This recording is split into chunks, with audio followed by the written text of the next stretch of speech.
Alors, Madame Mebarek, est-ce que vous aussi, vous trouvez que c'est vachement bien d'être européen? Ah ben, quand on voit le nombre de peuples qui veulent rentrer dans l'Union européenne, qui sont à genoux avec le drapeau européen, oui, c'est vachement bien d'être européen.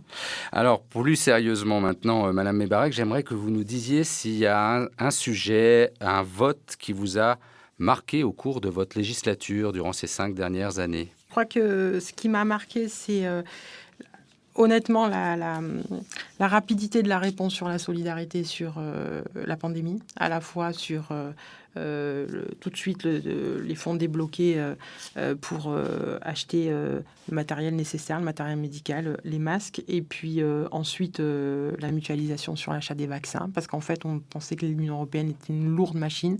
Elle n'a pas toujours été à la hauteur dans les crises, notamment la crise financière de 2008, où ça a été très opaque. Et là, finalement, ça a montré en tout cas que l'Union européenne pouvait, et le Parlement en particulier, travailler très vite à partir du moment où il y avait une urgence et une agression, on va dire, là pour le coup, la pandémie vers les citoyens européens. Et puis le deuxième, c'est évidemment pour moi la guerre en Ukraine.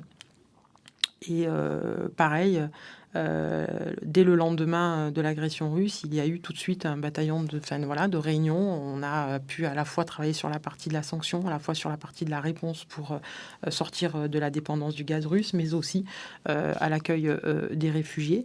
Et puis peut-être un petit rajout personnel, le vote au Parlement de la macro-région méditerranéenne qui finalement sera célébrée par les régions méditerranéennes du Sud, donc à la fois du Sud de l'Europe et du Maghreb, le 22 septembre prochain à Marseille. Quelle serait pour vous la priorité ou le sujet sur lequel vous voudriez que le Parlement européen, nouvellement élu d'ici le mois de juillet de l'année prochaine, se penche ou avance?